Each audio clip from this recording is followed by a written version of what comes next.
Number 4, balance the following reactions and write the reactions using cell notation. So we're going to start with the aluminum and zircon reaction. Remember to keep aluminum with aluminum for that half reaction and zircon with zircon. Now we don't have any oxygen or hydrogen, so all we have to do is balance the charges. Now this is all we need in order to write our cell notation. So we start with our anode. Aluminum is the anode because it is what is being oxidized. Remember, oxidized has electrons in the product. We use a straight line, a vertical line, and then show what that is being oxidized to. We have our aluminum 3. A double vertical line to show our salt bridge, and we're transferring from anode to cathode. Then the charged reduction, what is being reduced, straight line, and our electrode. Now it did say to balance, so to balance this, we would multiply these through by a least common factor in order to find a least common multiple. So we would end up with this.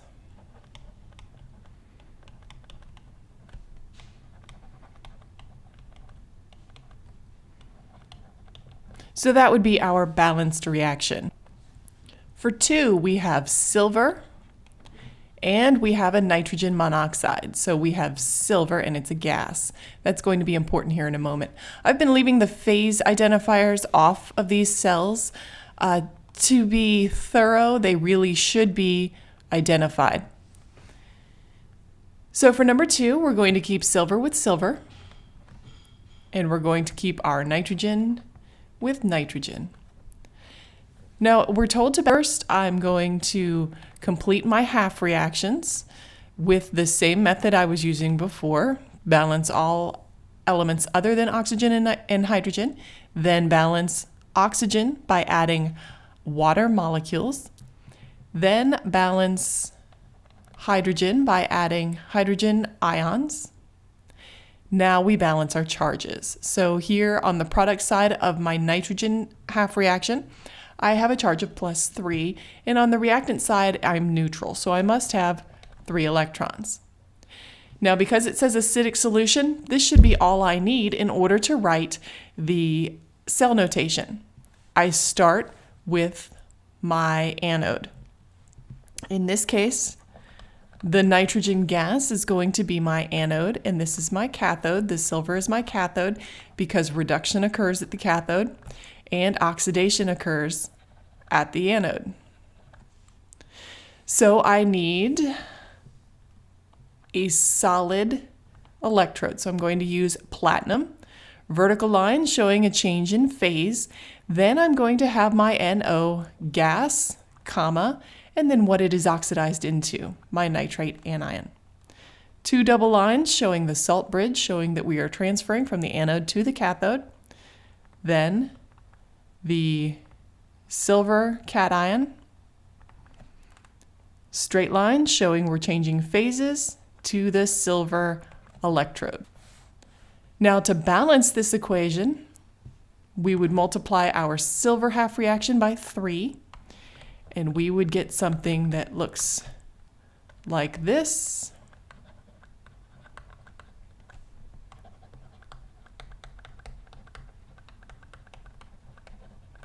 As our balanced reaction.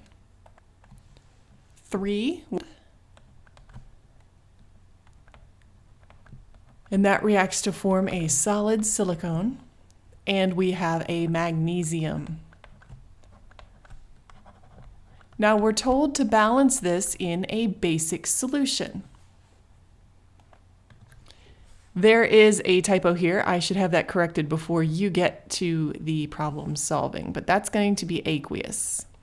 So we solve our atoms other than oxygen and hydrogen, then balance oxygen by adding water molecules, then balance our hydrogens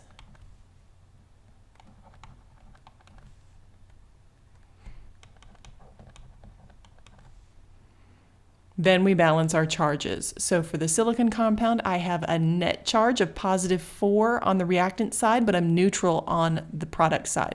So I must have 4 electrons there. And for the magnesium, I'm neutral on the reactant side and I have a +2 on the product side. So I must have 2 electrons on that product side. Now we need, this should be all we need for our cell notation, but it specifically says a basic solution. So I'm going to take this half a step further before I even balance it. And I'm going to neutralize these hydrogen ions before we balance.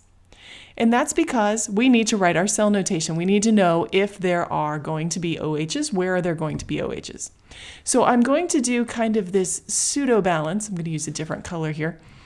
And I'm going to add 6 OHs to both sides of this half reaction. And that's going to make 6 water. So hopefully you can follow along with me here.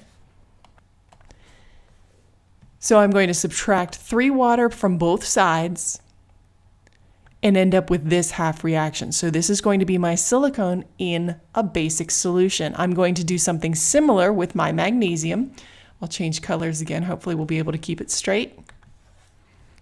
So I'm going to neutralize my acid, but what I do to one side, I have to do to the other. Now I'm going to eliminate those waters because they're the same on both sides. So I am left with this as my half reaction for the magnesium.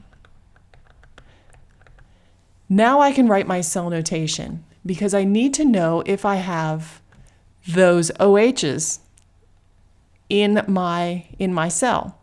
So I'm going to start with what's being oxidized and what's being reduced. So my green reaction here, my magnesium reaction, this is oxidation. So this is my anode. So that's where I'm going to start. I'm going to start with a solid magnesium anode.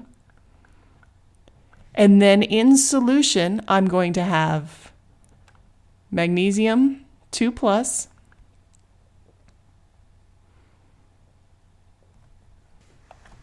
and hydroxide. Now both of those are going to be aqueous. Then I'm going to have my salt bridge, and now I need to look at this blue reaction for the reduction at my cathode.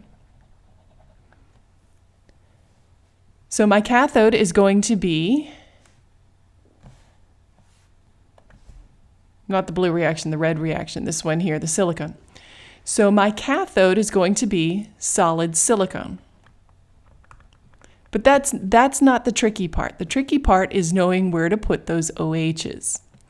So the OHs are going to go with my silicon.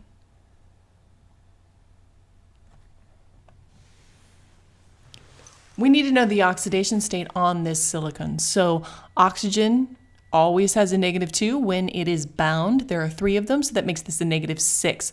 Overall, this ion has a -2. That means this silicon must be a +4. So silicon +4, and we do have OHs in the solution. Let's look at the red one here. We do have some OHs left. So we're going to put OHs as aqueous solutions. It's not common to see cell notation with a basic solution, but you will be asked to balance with a basic solution. The acidic solution is much more common when you're looking at cell notation. So we're going to do number 4, basic solution. We'll write the cell notation and we will balance it. So we're going to start with our half reactions.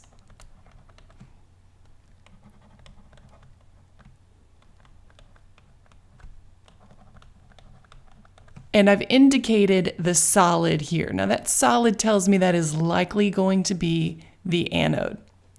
Now in the cell notation, I'm not sure that I have said it thus far, but in the cell notation, we don't necessarily have what are called our counter ions.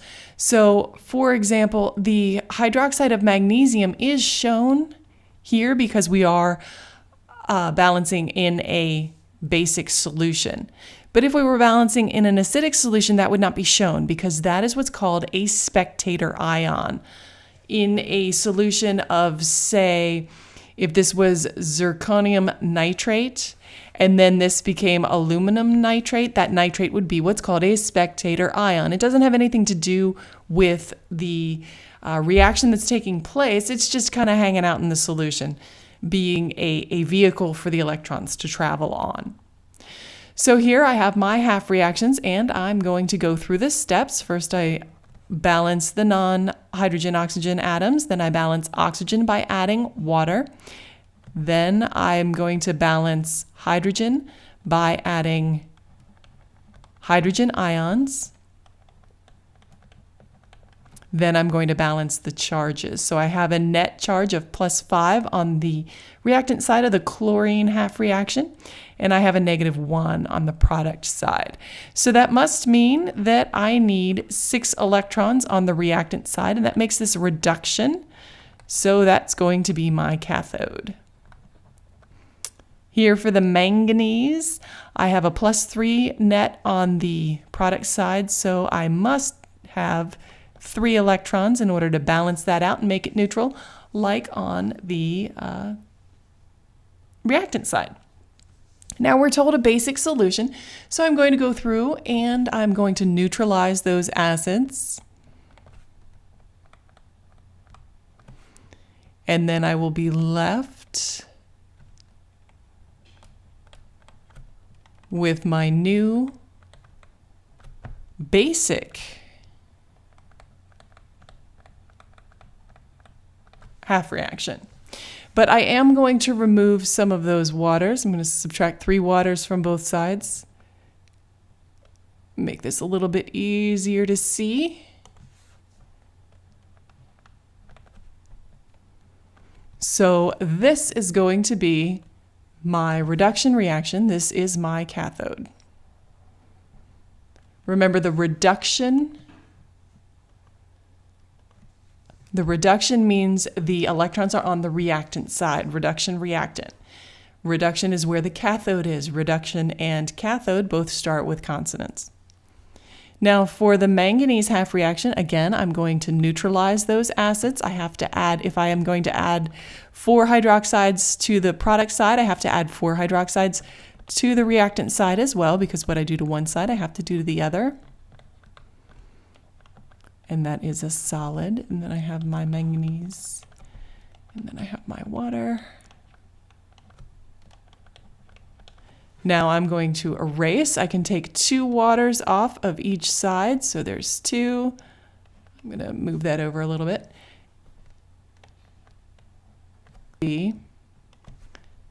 My oxidation reaction. Remember, oxidation occurs at the anode.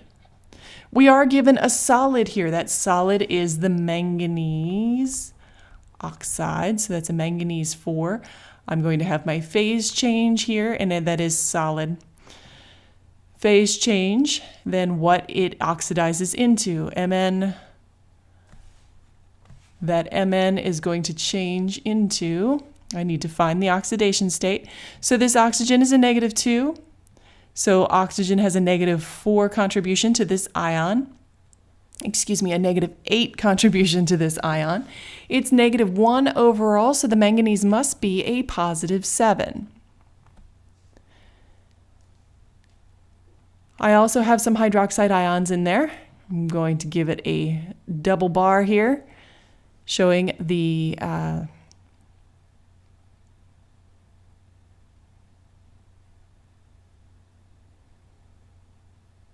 salt bridge, and then I'm going to have my cathode. Now, my cathode has Cl.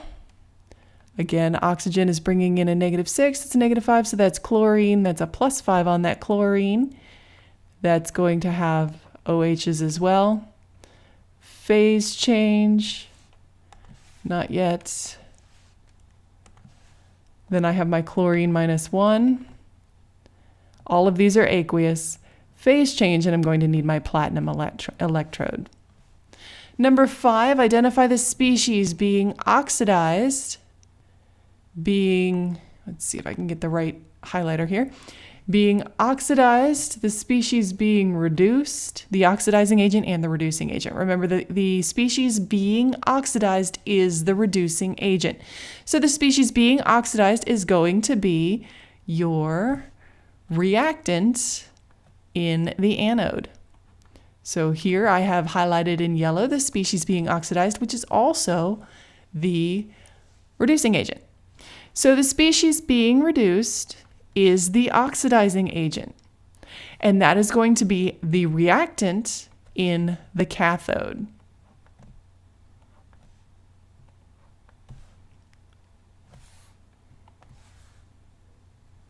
Number 6, from the information provided, use cell notation to describe the following systems.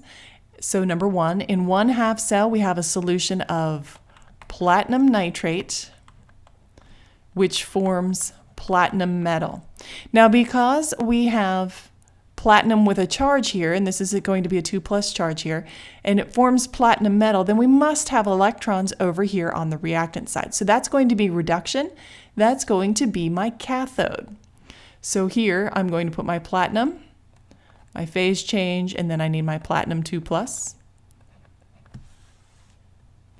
Now in the other half cell, I have to form a copper nitrate solution. Now this copper nitrate solution, this is a copper 2+, so this is going to be my anode, and it would look like this. Because we had metals, it makes it very easy. Those metals can be the electrodes. Number 2, the cathode consists of a gold electrode, so it's going to be inert in a 0.55. Oh, it's not inert. Gold is going to be part of the solution. So we have a 0.55 molar gold nitrate solution. Now this gold is going to have an oxidation state of 3+. It's aqueous, but then we can declare its concentration. And I'm making a mess of this. I'm going to rewrite this. There we are. That's slightly more legible. I'm going to run out of room again, however. And the anode is a magnesium electrode in 0.75 molar magnesium nitrate solution. So the magnesium here is a 2+, and we're given its concentration, so we can declare that here. Phase change is single.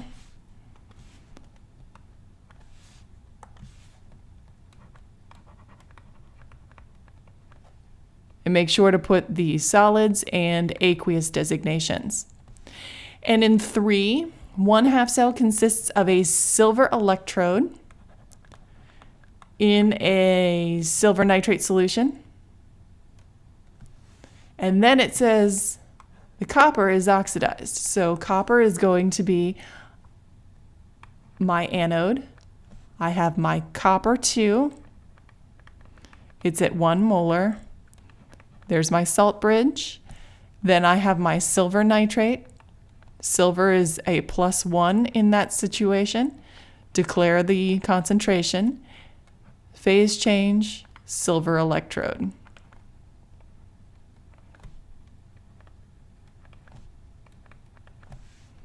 Number 7, why is a salt bridge necessary in galvanic cells like the one in figure 2? Here's figure 2. Now this salt bridge is necessary because without the salt bridge you wouldn't have a closed circuit and the electrons wouldn't flow. So you require that salt bridge to get the electrons to flow. Number 9, an active metal electrode was found to lose mass as the oxidation reduction reaction was allowed to proceed. Was the electrode part of the anode or cathode? It seems I read 9. 8 and 9 are related, so we can just figure them out now. So if I have a solid metal electrode and it's losing mass, that means it's changing into an ion. So that means there must be electrons here. If it's losing mass, it's likely part of the anode because that is oxidation. So if it loses mass, that's oxidation, anode. The corollary would be if it's gaining mass, then it's being deposited onto, it's likely reduction and the cathode. Number 10, using the same logic, we have electrode A, which increases mass. If it's increasing mass, it's likely the cathode. We have B that doesn't change in mass, so it's likely inert. And we have C. C, it was found to lose mass, so it is likely the anode.